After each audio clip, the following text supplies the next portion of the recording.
Welcome to all. In this video we will see about PCR reaction setup and amplification.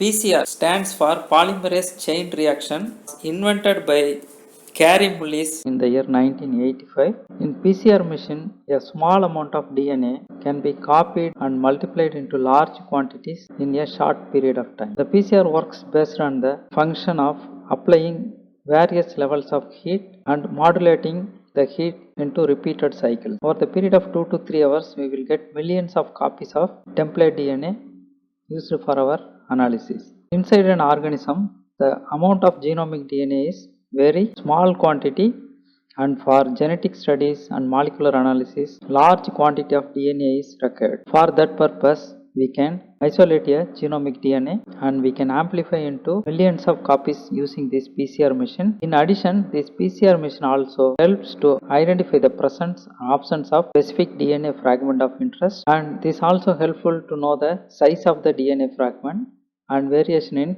DNA sequence. And presently every biological research lab having at least one PCR machine. Now we will see how to set up the reaction to amplify the DNA of interest. The PCR amplifies a specific length, that means a defined sequence region of DNA from the template, and it is a pure artificial process carried out inside a PCR machine. So now we will see what are the materials and reagents required to perform the PCR. So first we need a thermocycler, that is called PCR machine, with continuous power backup up to 3 hours. And this PCR machine have a block that having the capability to hold specialized tube called PCR tubes. These PCR tubes are made up of high quality polypropylene tubes that can capable to rapidly heat up and rapidly cool down. That means they conduct heat at a rapid speed. Most PCRs using 200 microliter capacity PCR tubes. And next we need a small quantity of DNA template. Usually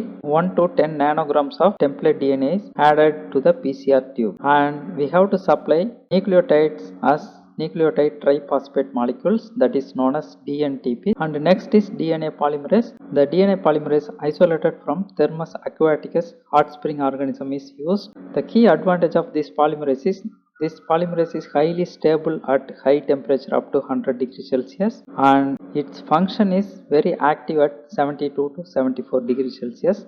That is advantageous to set the PCR programming. And next we have to add a pair of primers, forward primer and reverse primer.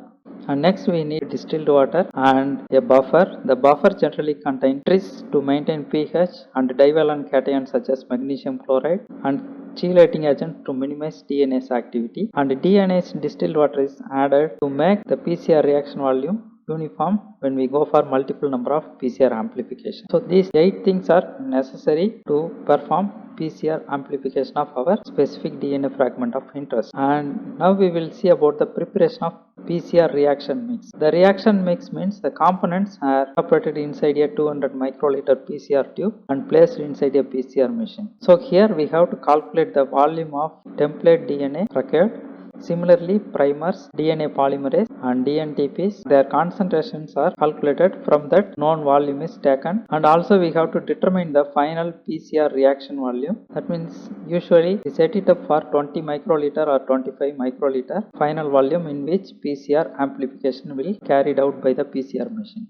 So once we determine the final volume, next we have to calculate how much quantity of buffer stock solution is necessary to be added. Based on the final determined volume, the buffer volume is calculated and added to the PCR tube. And the volume of distilled water is calculated and finally added to the PCR tube to make uniform final volume in all the reaction setups. Preparation of master mix for multiple reactions. It is tedious to add low quantity of certain reagents inside the PCR tube. For example, each reaction setup requires only 0.25 microliter of tagged DNA polymerase and approximately 0.5 microliter of DNTPs per tube. Such a low volume is very tedious to liquid since our micropipettes are sized only up to 0.5 microliter and above. To avoid those things, the master mix concept will help. In case of master mix preparation, if we want to perform PCR amplification of n number of samples means we prepare all the constant ingredients combined together in a single master mix tube. From there we will allocate the necessary quantity into individual tubes. This will avoid pipetting very low volume of any PCR component. In addition, it will ensure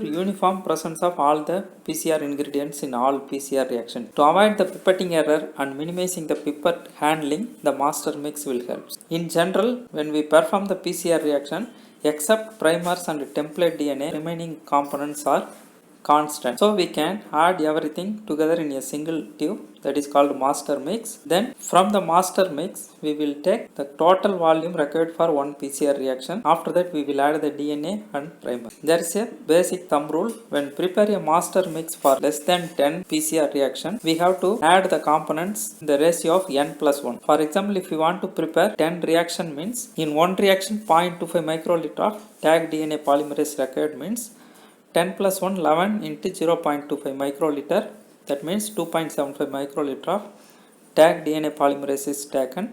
Likewise, all the components are added for 11 reaction. Then from there, volume required for one reaction is allocated and transferred to individual tube. If the PCR reactions are more than 10, then we have to prepare master mix in a thumb rule of addition of one reaction volume for every 10 reactions. Now we will see about PCR programming. Once we add all the components, then we turn on the PCR machine, open the lid and place the PCR tubes in the heating block, and we have to feed the program. Different types of PCR machines are produced by different manufacturers, and they also give the guidebook how to program in the respective PCR machines. We will see about the program setup in PCR machine. Once we place components, we turn on the PCR machine and we go to PCR programming mode and we set it up.